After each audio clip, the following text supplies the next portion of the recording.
You're listening to Simply the Best Sports Take, the best podcast breaking down the best stuff in sports with host Sean Bingham. His takes are so good, he dropped the mic, but then you wouldn't be able to hear him, and that would suck.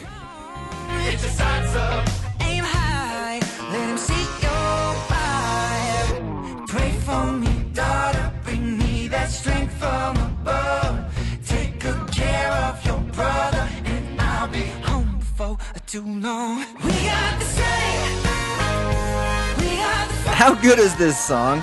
This song's incredible. The band is We Are the Strike. You can find them on iTunes. We Are the Strike. Lead singer Chris Crabb, a very good friend of mine. The dude's got pipes. The song is Warriors. Yes, sir. I am Sean Bingham. I am your host. Welcome to the podcast, Simply the Best Sports Podcast. Today we are talking the NBA, but we're not just talking any old NBA chatter. We're talking the 100 greatest players of all time. More precisely, we're critiquing ESPN's list. I don't know if you saw this list, but ESPN put out a list of the top 100 players ever. How they determined the list, I don't really know. It says here that they put together a list of the top 150 players, and then their panel voted on ranking them. So how they came up with the top 150, I don't know either. But how do you determine greatness? This is a debate that I just love. Is it determined just by championships? Is it determined by pure stats? Is it determined by clutch factor? Is it determined by longevity in the all-time rankings? You know, what determines true greatness? What if you're a great scorer, which is what everybody thinks about with basketball, but you're not a great defender? What if you're a great defender and a great scorer, but you didn't win any championships? I mean, what determines true greatness? Number one on the list, obviously, is Michael Jordan. If it hadn't been Michael Jordan, I wouldn't have even kept reading. It would have lost all credibility, and nobody would have read anything. So they got that part right, at least. Number two is where the real debate starts to begin for a lot of people. Is it Magic? Is it a new guy like LeBron? Has LeBron earned that right? Is it Wilt Chamberlain, scored 100 points? Is it Bill Russell? He got 11 championships. Nobody's got that many. Is it Kareem Abdul-Jabbar? Is it Larry Bird? I mean, who is Tim Duncan? Tim Duncan's still playing. He's got 5 championships. Good chance of getting another one this year. He's one Ray Allen prayer and one Chris Bosh rebound away from a 6th championship too. So who is it? Shaquille O'Neal. These are some dominant guys. Kobe Bryant. I mean, Kobe Bryant, right up there. 5 championships. MVP. 2-time finals MVP. Been in the league for a while. Scored 81 points. Definitely has that clutch factor going for him. Great defender as well. Who is the greatest of all time? Well, after Michael Jordan, of course. The list here has Kareem Abdul-Jabbar. And you know what? While I would have guessed it would be Magic Johnson, I'm totally fine with Kareem getting the nod at number 2. Kareem is a guy, the dude played 20 seasons and went to the playoffs 18 times. He went to the finals 9 times. Nine times, if you've ever seen Ferris Bueller's Day Off. 9 times Kareem went to the finals. 6 of those times he won it. That means almost half of his career was spent in the finals. That's incredible. LeBron's on that same pace. LeBron's been to the finals 6 times in 13 seasons, right? I mean, and LeBron will probably make it again this year, but we'll get into LeBron more. I mean, think about this. The dude plays in the East. For the last decade, has the East had more than 1 or 2 good teams for the last 10 years?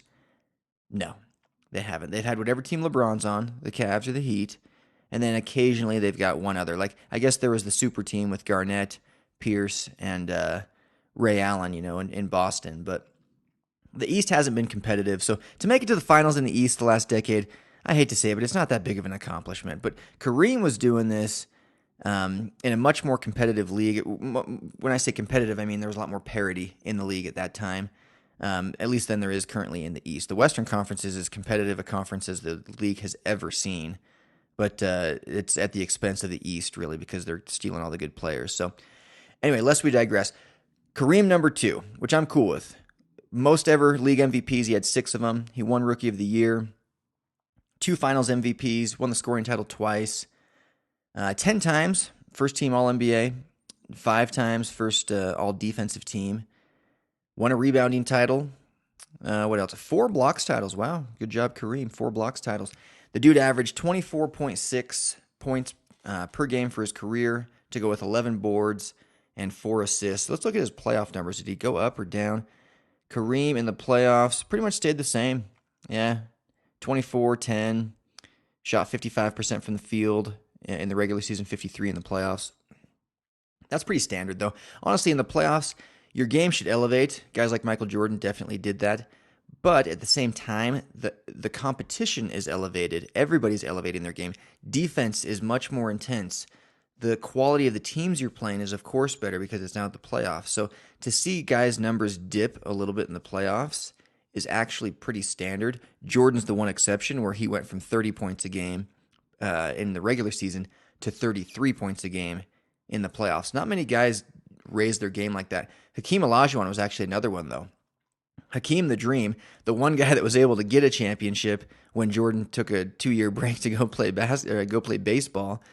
Hakeem scored 21.7 per game in the regular season for his career, 26 per game in the playoffs. So he averaged about 4.5 points more per game in the playoffs than he did in the regular season. And he actually shot a higher percentage from the field, too. Very few guys can say that. So Hakeem the Dream, that dude, can't say enough about Hakeem, honestly. Where did he make this list, this ESPN list? I think he was rated number... Let me look it up here. Hakeem was number 10 on the list. Let's just read the top 10 to you. So we got through Jordan and Kareem. Number 3, I'm surprised. If Magic's not number 2, he's got to be number 3. Not according to this list. This list has Magic at number 4 and King James, LeBron, at number 3. I personally don't agree with that. I think LeBron's had a fantastic career. I think LeBron is one of the best all-around players we've ever seen. He's probably the only guy in the league, other than Magic Johnson in the history of the league, that can truly play any position and play it well. But Magic got 5 titles. LeBron has 2, and he's lost 4 others. You know, on the biggest stage, LeBron is 2 and 4. You know, that's, to me, that means something. So Magic number 4, Wilt number 5. Wilt scored 100 points. He was kind of the Shaq of his day.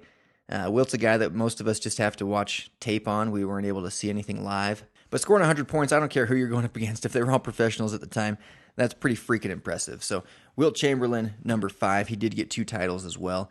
Larry Bird, number 6. I'm going to be real with you. I feel like Bird should be even higher. Bird was the man. He averaged a double-double for his entire career. I think like 24 and 10 or something. Let's look that up real quick. I've got it right here. Larry Bird, for his career, 24 and 10. Man, I'm good.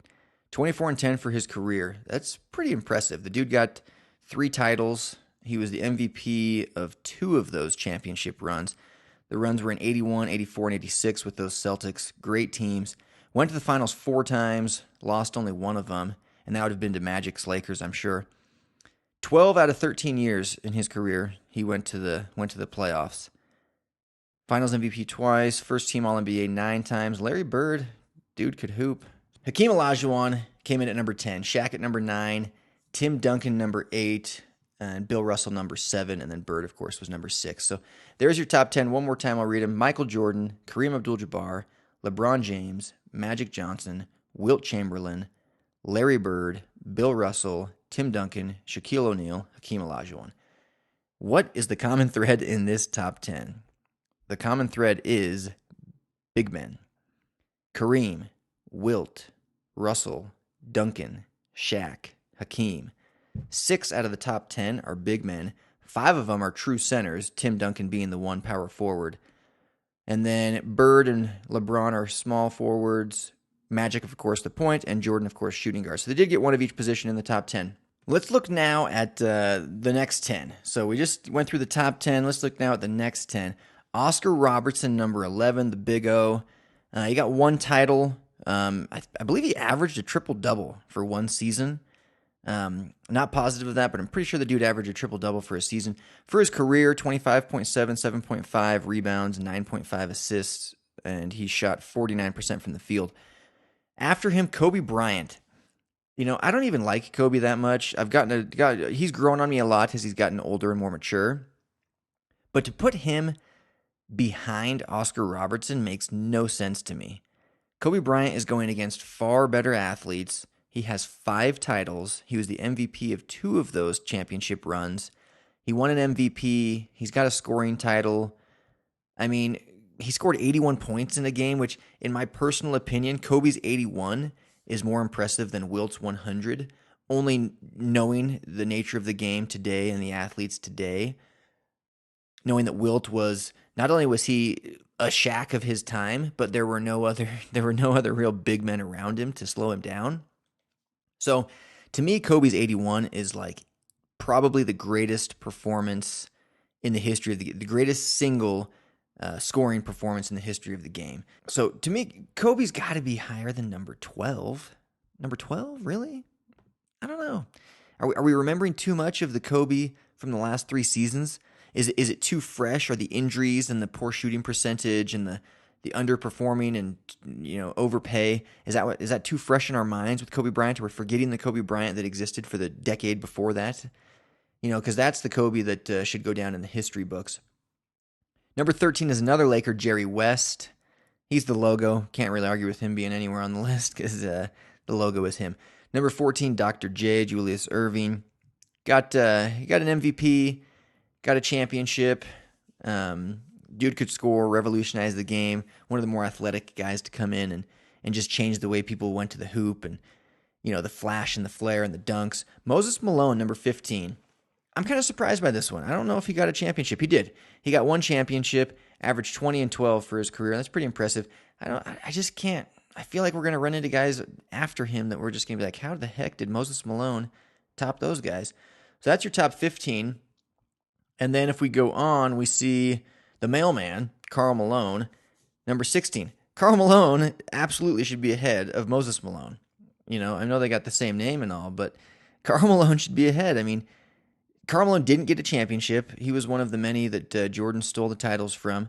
Jordan kept guys like Barkley, Malone, Stockton, Dominique Wilkins, Patrick Ewing. Jordan kept a lot of guys from getting titles. He pretty much kept David Robinson from getting one too until he retired the second time, and then Tim Duncan came in and got David Robinson one. But Jordan was tough. Number 17, Dirk Nowitzki. I have a hard time with this one. Dirk's great and all. He got a title. He's a great scorer, great shooter, fantastic shooter for how big he is. But I can't imagine that he's the 17th best player of all time. Right behind him on the list is Charles Barkley. To me, Charles, even though he didn't get a title, Barkley at his peak was way better than Nowitzki at his peak. Barkley was an undersized power forward that could drive coast to coast like Russell Westbrook does, and he could D up guys 6 inches taller than him. Barkley was absolutely phenomenal. And again, a guy that Jordan stole the title from. Number 19, John Stockton. Number 20, David Robinson. So those are the top 20. And Robinson did get 2 titles, but again, those were very Duncan-esque years. Duncan was the MVP of both of those titles. Those were in 1999 and 2003. And I want to say the 99 season was a strike-shortened season as well. I'm fairly positive that was a 50-game season. Not to diminish that title at all, but Robinson was very much fortunate to have Duncan join him later in his career and help him get those championships. But that's the top 20. And if we kept going, we might as well just round out the top 25 because there's a few surprises in here. Number 21, Kevin Garnett. Number 22, Kevin Durant. Number 23, Stephen Curry. Number 24, Elgin Baylor. Number 25, Scottie Pippen. So just in that top 25 right there, I have a couple of issues. One, do I think Garnett's deserving? Durant, questionable. He's fantastic. I don't know if he's earned the right just yet. Steph Curry is having 2 of the best seasons we've ever seen, but it's just 2 seasons. He's only been an all-star 3 times, and one of those times was just a couple of weeks ago. So to me, to put Steph Curry in the top 25 ever makes 0 sense. I can think of a couple point guards right away, Isaiah Thomas being one of them. I didn't see him in this top 25. I don't know where he is on the list. Let's see if I can find it. But Isaiah Thomas absolutely had a better career than Steph Curry has had to date. Does that mean if Steph Curry stopped playing right now, he'd be considered better than Isaiah Thomas was? To me, that would be completely inaccurate. Isaiah Thomas, if we're looking at, let me pull up some point guards here. Isaiah Thomas had the 2 titles, of course, with the Bad Boys. Their numbers are almost identical, 19.2 to 21.9, Curry with the slight edge in points. Assists, though, Isaiah beats him by 3, or 2.5, 9.3 to 6.9. Rebounds basically even. Steals even. Field goal percentage basically even. Steph Curry, of course, with the far better 3-point shooting percentage. Steph Curry is the best 3-point shooter the game's ever seen. But even to keep that title, I think he's got to do it a little bit longer to beat out guys like Ray Allen or even Reggie Miller, because they just did it for so long, and something has to be said about longevity. And Curry has, what, is this like his 7th season? He's been to 3 All-Star games, got 1 MVP, so he's on pace. He's on pace to have one of the best careers ever, on pace to be a top 25 guy. I just don't think he's earned it yet. So with that, let's bring in our expert, the voice of the Utah Jazz, Craig Bolerjack. Bowler, thanks again for joining us. Absolutely.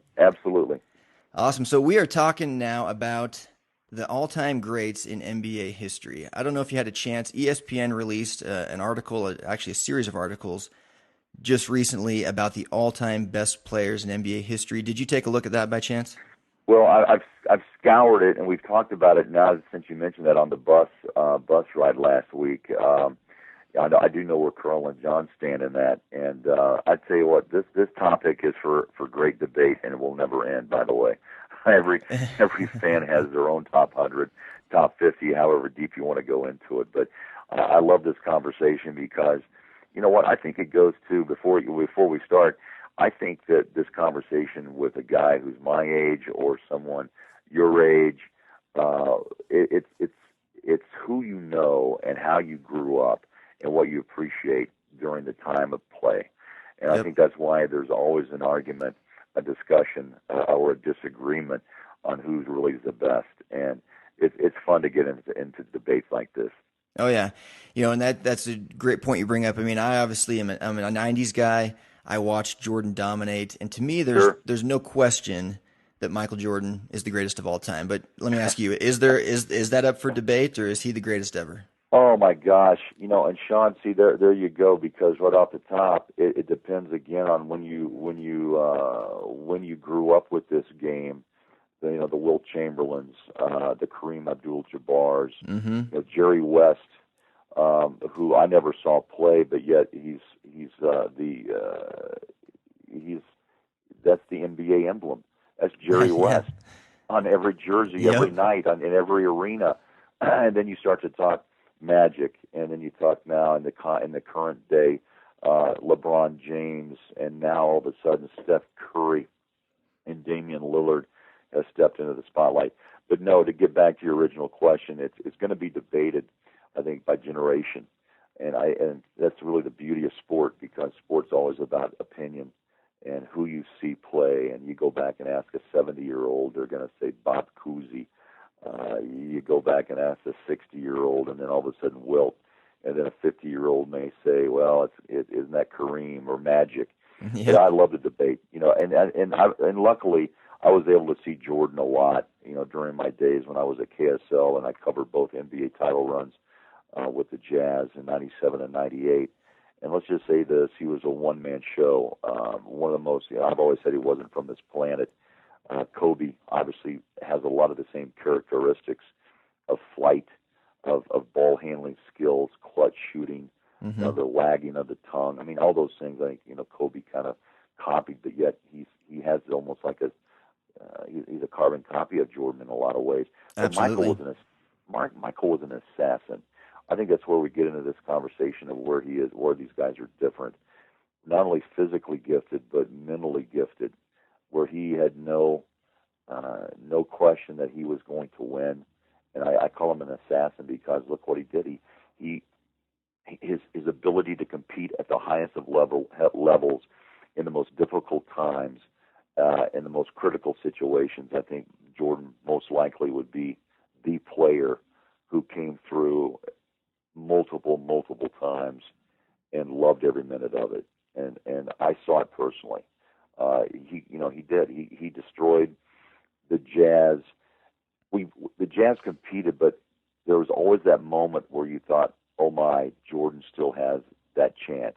Yep. And that's where he would come in and just cut your heart out. and the fans would go, "Oh no." Boy, I remember those games and just the heartbreak. The Jazz were so close, not once but twice, but just a single individual can dominate a game and take over in critical times. LeBron does it. Kobe's done it, but I don't think there's anybody who has dominated in crunch time like Michael Jordan, and that's why he owns 6 championships. Oh, absolutely. So let me ask you this. So you bring up a good point. Jordan really, he's kind of robbed a lot of the best players of championships. Malone, Stockton, Well, Barkley. absolutely. Yeah. Patrick Ewing. There's some all-time greats that never got championships because Jordan was taking all of them. So on this list, and again, this is just ESPN's panel of whoever those people are that made these rankings, but they put Stockton. They're all experts, by the way, Sean. They're all NBA experts, right? All it's right. like you and me. They're just sitting around probably said, "Who do you think?" All right, let's talk. No, absolutely. I mean, they had Steph Curry, number 4 all-time point guard, so they must have had some young guys on the panel. Wow, yeah, it must be. And again, you know what? That's interesting because it's hard to argue because of what we see in real time today. He wows us. He's coming off an NBA championship, and most likely this team is going to be one of the greats. But I think you have to let things simmer a little bit. Time is your best friend or enemy when it comes to judgment. And I think you have to let things settle a little bit and let people reflect. This conversation, I'm sure we could conclude Stockton. He's the assist and steals leader. I don't think those 2 records will ever be broken, but he's never won an MVP or an NBA championship. It depends on what you want to judge all these players on. If you judge them alone by titles, then really Carl and John had no chance. Yeah. If you judge them, though, with pure sense of basketball skill, and I always get in trouble when I use this, but I love it because I guess it's the really way I judge Stockton is pound for pound. This guy was the toughest player I've ever seen play. For a guy that maybe didn't have the biggest skill set, but yet again, the heart of a champion, the heart of an assassin, and the way that he played the game night in, night out. That's why I don't think those 2 records will ever be beaten. I just don't see how it happens. And so steals and assists, I think, play a huge role in how you judge a player. And he owns both those records. But yet, when you come down and break it down, if you judge him by championships, then he's not even in the conversation, and along with Malone. No, and I totally agree with that. But let me ask you this. So Stockton, you bring up a good point. On this list, he was number 3 point guard of all time behind Magic and Oscar Robertson. They put him number 19 player overall. So say Stockton gets a championship. Say he gets one of those against Jordan. How does that change people's perspective or perception, I should say, of John Stockton? I think it would probably jump him into another level, Oscar Robertson. Again, that's the Big O. That's an era I didn't get to see, and I'm glad because I'm a younger guy. But I see him I've watched him on film and all that, and you're in a wow factor. Different time, different place, different athlete. That was with a bunch of players that probably weren't he didn't play against as athletic players as we see today. So. He did dominate. Now, Magic, this is the conversation I get into with a lot of people, that Magic is a special player. I don't consider him the pure point guard. Now, see, I use pure because I'm thinking of a guy who just plays the point guard position, distributes the ball, penetrates the paint, kicks out, hits jump shots, and that's why Stock owns the assist record and the steals record. Magic played all 5 positions. Okay, so we can almost say, boy, where does he rank as a 2 guard? Where does he rank as a 3? Magic was just an incredible athlete that was multi-talented at a time in the NBA where that just wasn't commonplace. Magic turned this league upside down because he was a player, a combo player that did play all 5 positions at one time, and so. That's where I kind of separate that too a little bit when I get into discussions about Magic. Was he a great point guard? Yeah. Was he a great shooter at the 2? Absolutely. Was he a good small forward? You bet he was. And so, that's where I kind of get into trouble when I'm discussing Stock. Maybe because I'm too close to the situation, and I admit that. Yeah. I saw him. I grew up with him as a broadcaster in town.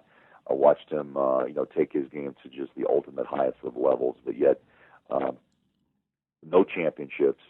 All-star MVPs that he shared with once with Carl, and then 2 records again in the NBA. It depends on how you want to judge how important those records are when you talk about steals and assists.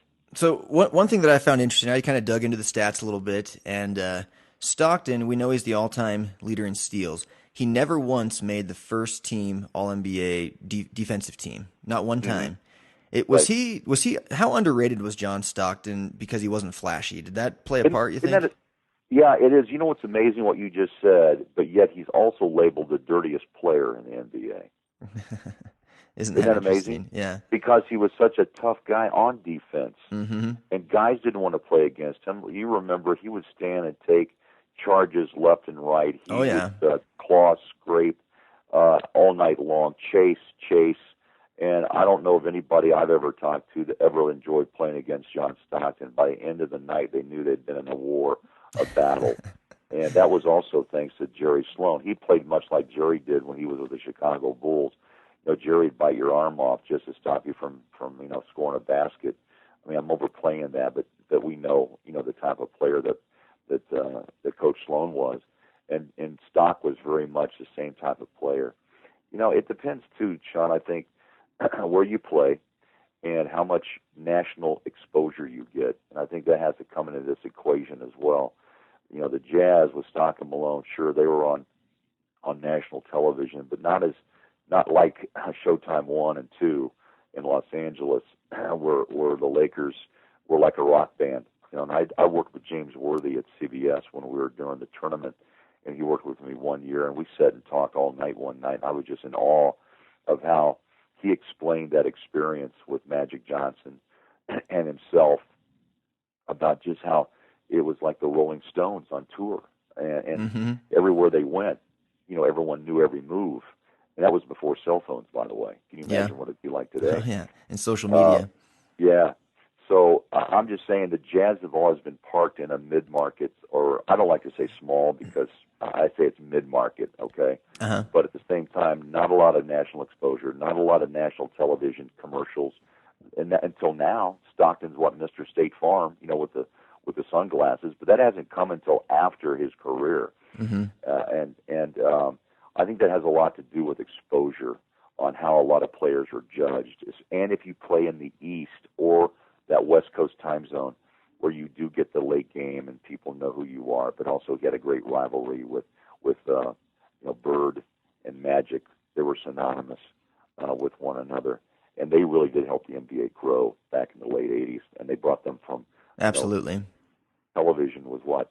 They played them at 10:30, the playoff games. Yeah. And you can't believe that would even be a thought today, right? Yeah, I think finals were even on tape delay, tape delay. Isn't that amazing how far it's come? It's crazy. So, I mean, you've I know you're not an old guy, but you've watched the game evolve through the years. I mean, it used to be a big man's league. There used to, back in the day, there wasn't even a three-point line. Now it's very kind of guard dominant. There's some new rules. The game's arguably a little bit softer. Right. How would a guy like Steph Curry do, say, in the John Stockton era? You just talked about how John Stockton, you knew you'd gone through a war when you were done, going against him for a night. Would he be able to slow down Steph Curry, or is Steph Curry just from another planet himself? Well, I think they'd be more physical with Steph. And you make another good point about the league becoming softer, and they want offense. They want Steph Curry to be successful today. Where in the other part of this era is it was a man's game where you were able to physically, dominate your opponent. It was man to man. It was a physical brawl. I mean, in the 80s even, that's the way it was. Yeah. If you couldn't play defense and stand on your own 2 feet, then obviously you weren't going to play in this league too long. That's why Karl Malone, is the mailman. I mean, he was a power forward, and they put power in there for a reason. Yeah. And Stockton, his dirty label was for a reason, because he wasn't going to back down, and he was going to body you, front you, and disrupt your flow. Today's game doesn't allow you really to do that. You'd probably Stockton, if you had to guard Steph Curry today, and the way he guarded players at that time, like Isaiah Thomas with Detroit, or the glove, Gary Payton, he'd be on the bench with foul trouble, because the league just doesn't allow that type of physical play. So definitely, yeah, Payton and Barkley have been pretty vocal about that, just saying like they couldn't even play in today's league. No, No, Barkley's game, Malone's game. I think Malone would be in foul trouble constantly. The way that he played, he was physical. Yeah, elbows came and went. And it's amazing how in a short period of time, honestly, generational. But the league has changed to where they want offensive fans. They're trying to appease the fan base of the scoring and the awe factor. And Steph Curry, by hands down, I'm not taking anything away from Steph. The guy has the quickest catch and shoot release I've ever seen. I've talked to his dad, who played for the Jazz, Dell. He's in awe of his son as well. He's a showman. He seems to be a class individual. I've talked to him once or twice, and handled himself incredibly well. Great family man. He shoots. I think he's a one handicapper in golf. Like he could probably take off and join the tour if he wanted to. That's how good of an athlete he is. Wow. But also I think he gets the benefit of the game's rules today, and that he has more open space when needed, and players can't be as aggressive with him. Yep. If they could wrap him up and bully him a little bit, I think his game would be a little off of what it is today. Yeah, it felt like to me they had him a little too high too soon. He's only been an All-Star 3 times, and they had him number 4 all time, and I don't know. To me, that seemed a bit high on that ESPN list. It takes a while to really chew through, Sean. I think all the guards that have played in this league, and Kuzi was one again that led Boston to multiple titles, but yet it wasn't flashy, but just solid. They call him old school. I guess Stockton fits that same category. There wasn't a lot of flash in his game. It was just basically grit and grind. It depends on what type of person you are, what you appreciate in an athlete. If you like the showtime, or if you like just the true basics and the purity of the game, then you kind of go more old school. But if you like the flash, then obviously you're going to vote. Those experts are going to vote for a Steph Curry, a Magic, who really did kind of turn the tables a little bit on this league when he made his debut for Michigan State. Yeah. So I got an interesting question here. So you've talked about Malone and his toughness. He was rated the number 2 power forward of all time, which I think is a fair assessment for him behind Tim Duncan, because Duncan's got the 5 titles.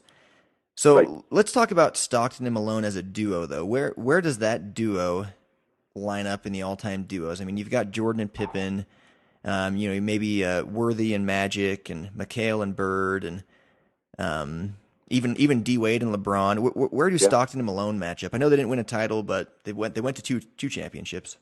You know what, Sean? I don't think one could have been one without the other. And if you think about that for a moment, that tells you how important and how good they were. Yeah. I can't imagine Stock without Malone, and I can't imagine Malone without John Stockton. And you talk about duos. I mean, I think there was more individual play with there was Pippen, but then it goes back to a conversation about Michael being the guy all time, and he could do it on his own. Magic had that ability to kind of create on his own, but when you're talking about pick and roll and a dynamic duo, again, maybe I'm one-sided because I watched this whole process for so many years in Salt Lake City, but there is a wow factor of saying they were tuned in. They had a sixth sense.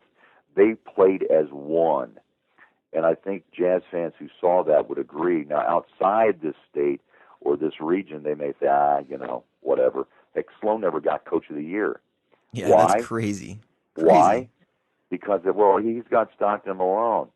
What's so hard about that? Well, that again, it gives you, the argument of how important and how good they were as a combination, and how they surrounded those two with obviously good quality players.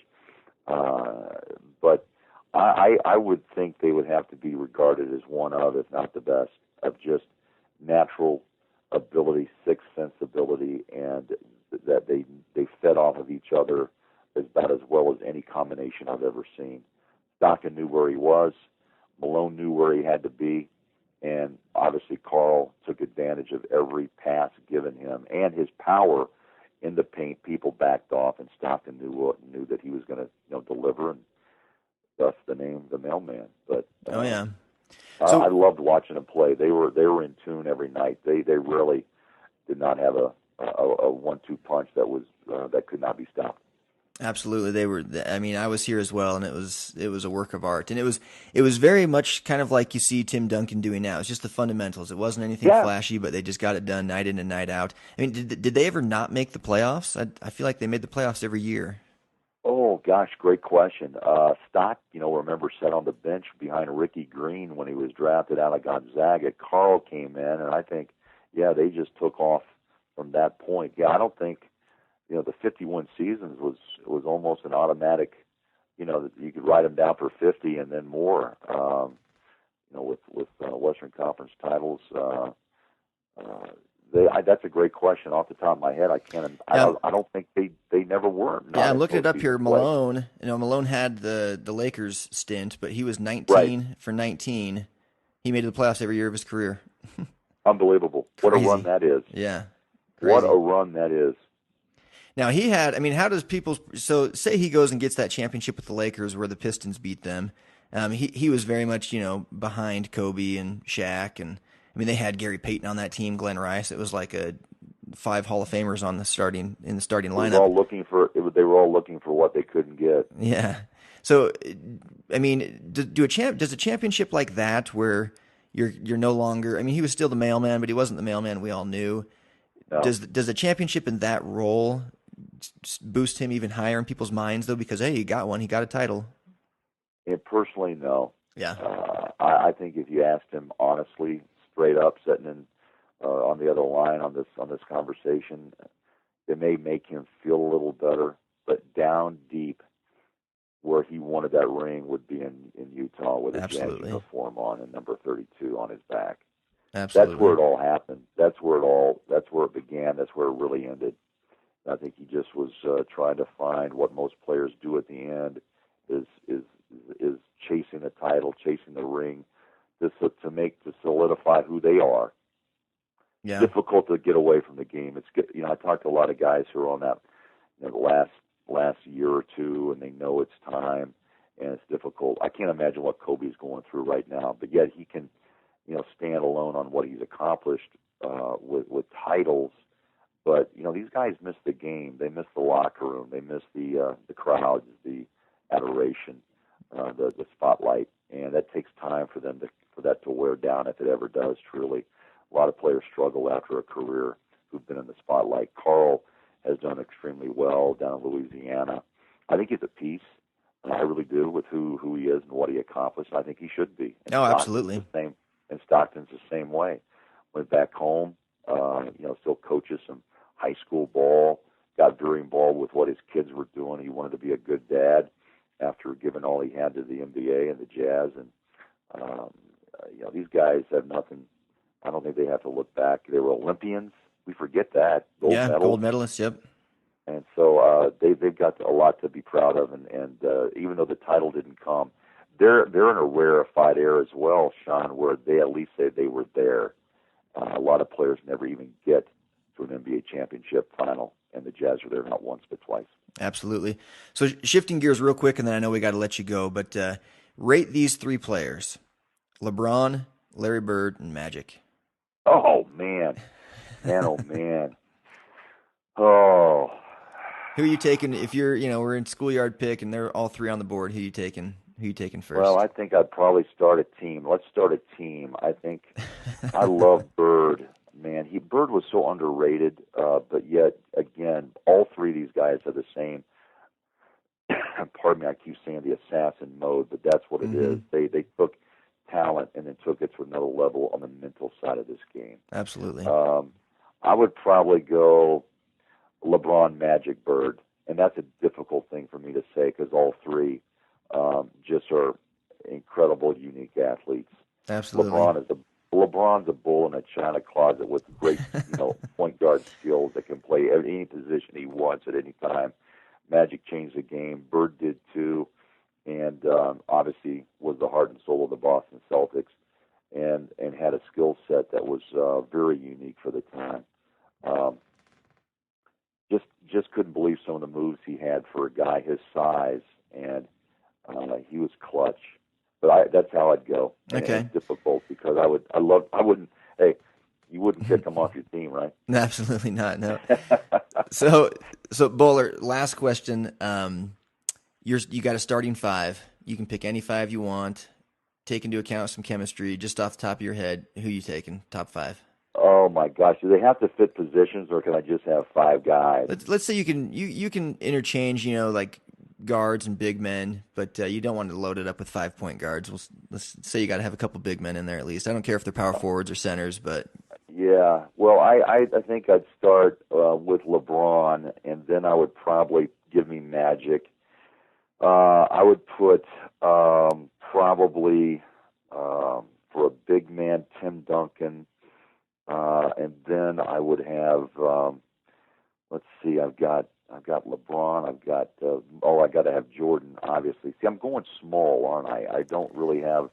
No, you can have Jordan at the 2, LeBron at the 3, Magic at the point. At the point, and then Tim Duncan at the 5, and Malone at the 4. Okay, I like that. That'd be pretty good. That'd be tough to beat. Though, see, Timmy plays the 5 and the 4. Malone played the 4. Yep. So I would switch and let him be my 5 and Karl my 4.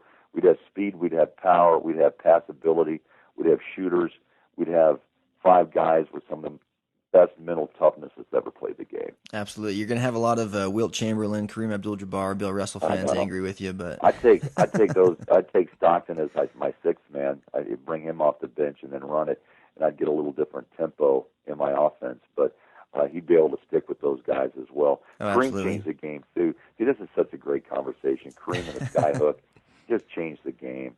How durable was he or tough? Sometimes that was in question, but off the top of my head, I like tough guys who get down and can pick themselves back up, and they all can play multiple positions as well. And I think that's kind of what pushed my decision that way off the top of my head. No, and I'd have to agree with it, but again, probably going with what we've grew up with or watched or are the most familiar with. Now, I do wonder though. Big O's got to be in there, right? And, yeah. And, Jerry West has got to be in there. So everybody's got a different top 5, absolutely. And I'm always curious, like, how would a guy like Bill Russell do against Shaq? I don't know. I feel like Shaq would dominate anybody, but I don't know. Shaq out of the mix, and he's one of the most bullied big men of all time. The guy popped rims and tore down more glass than anybody in college and in the pros. I mean, that was a specimen, and a special time, And if he and Kobe could have gotten along, my goodness, that combination could have been together for another ring or two. Oh, absolutely. Well, Bowler, I think it's a topic that can go on for years and years, and we really appreciate you joining us. Craig Bolerjack, voice of the Utah Jazz. Great insight. Thanks again, Bowler, for joining us. My pleasure, Sean. Thanks. Craig Bolerjack, always great to have him on the show. Super smart guy. I got to admit, I was a little surprised that he didn't want to just give the title to Jordan as greatest ever. I was very surprised by that.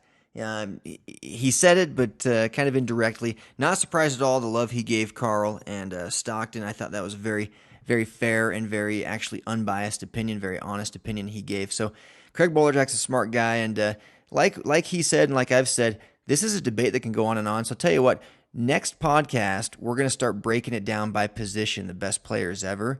We're going to do the guards for one podcast, and we're going to do the forwards or just all the big men for the next one. So the 1s and 2s, points and shooting guards, and then small forwards through centers on the next podcast. We're going to come up with our own starting 5. We'll even come up with backups for each of them. So if we're going to field a team of 15, who are our 15 guys on our roster going to be? Who are your 15 guys going to be? If you're making an all-time dream team to try and compete with the original dream team in the 92 Olympics, who are you picking? That's what we're going to do. We're going to pick the top 15 players of all time to field an actual team. And we're going to break it down by position, starting with guards and then with forwards. That's coming up on STB Sports Take, simply the best sports podcast. That's all the time for today. Please be sure and subscribe to this podcast. Like I say, it helps us out. Rate the podcast, give us some feedback, share it with some friends. Follow me on Twitter, at Sean Bingham, SeanBingham, at Sean Bingham. And check out our website, stbsportstake.com. Feel free to give us some comments. Tell us what you want to hear about next. That's it for today, though. Peace. Thanks for hanging with Simply the Best Sports Take. Don't forget to subscribe to this podcast and check out stbsportstake.com. ESPN.com. Simply the best in sports. 'Cause we